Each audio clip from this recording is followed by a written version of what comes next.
इस समय हम मौजूद हैं मैनपुरी लोकसभा सीट पे।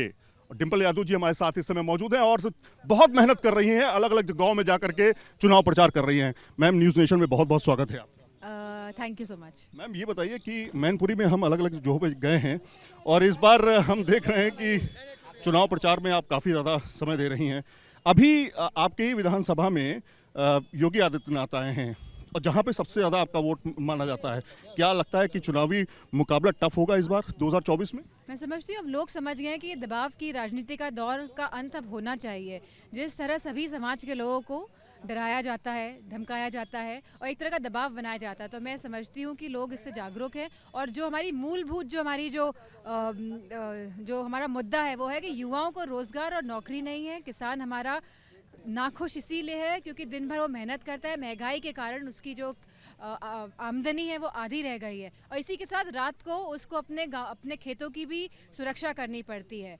तो मेरा मानना है इसी के साथ महिलाओं का भी बहुत बड़ा मुद्दा है, जहाँ बेटियाँ हमारी अब आगे नहीं बढ़ रही हैं, जहाँ बहुत सारे ड्रॉप आउट्स हो रहे हैं स्कूल्स के से, क्योंकि गवर्नमेंट नहीं प्रोवाइड कर रही, सुनिश्चित नहीं कर पा रही है कि इस तरह की व्यवस्थाएं दें जिससे कि हमारी बेटियां भी आगे बढ़े, पढ़ें लिखें। तो मैं समझती हूँ सारा वर्ग जो है नाखुश है सरकार से, और जो लोग खुश हैं तो वो भ्रम में ना रहे, क्योंकि 10 साल का समय बहुत होता है और अगर 10 साल में सरकार अपने कहे हुए वादों को पूरे नहीं कर पाई है तो अगले 5 साल में मैं समझती हूँ देश और पीछे चला जाएगा। लेकिन कांग्रेस के साथ जो गठबंधन है आपका, कहा जाता है कि गठबंधन काफ़ी मजबूत गठबंधन माना जा रहा है, लोग पसंद कर रहे हैं। क्या आपको लगता है प्रैक्टिकली तौर पर उत्तर प्रदेश में क्या कांग्रेस के साथ गठबंधन करना एक बेहतर ऑप्शन रहा आपके लिए? मैं समझती हूँ जो परिस्थितियाँ थी और पूरा देश चाहता था कि गठबंधन के तहत ही चुनाव लड़ा जाए, तो मैं समझती हूँ इन्हीं परिस्थितियों के देखते हुए, और क्योंकि इंडिया ब्लॉक बना और बहुत मजबूती के साथ, अगर हम दक्षिण भारत की भी बात कर ले तो बहुत मजबूती के साथ रीजनल पार्टीज वहाँ पे लड़ रही हैं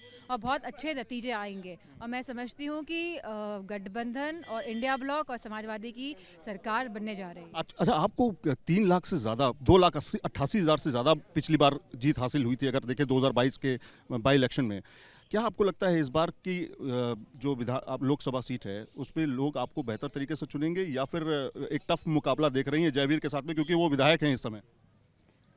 लोग नहीं चाहते कि दबाव की राजनीति हो मैनपुरी में, क्योंकि मैनपुरी समाजवादी विचारधारा का सूत्र रहा है। यहाँ के लोग समझते हैं कि विकास कैसे होता है, लोगों को सुविधा, सहायता, चाहे वो हेल्थ, वो स्वास्थ्य से रिलेटेड हो, चाहे वो शिक्षा से रिलेटेड हो, चाहे वो सड़कों से रिलेटेड हो, चाहे वो बिजली का हो, तो ये सब लोग जानते हैं, अनुभव कर चुके हैं इस बात का। और 10 साल का शासन और 7 साल का प्रदेश का शासन का भी अनुभव हो गया है।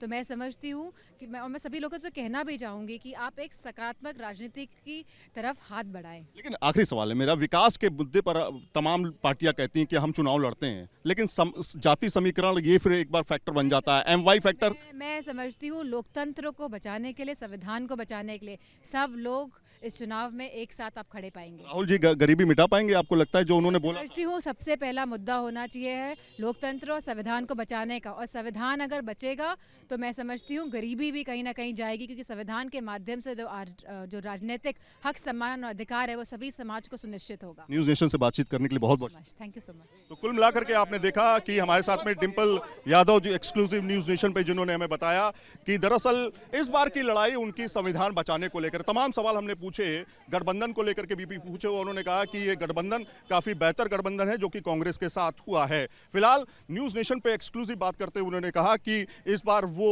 बड़े मतों से जीतने जा रही हैं। संदीप सिंह के साथ सैयद आमिर हुसैन, न्यूज़ नेशन, मैनपुरी।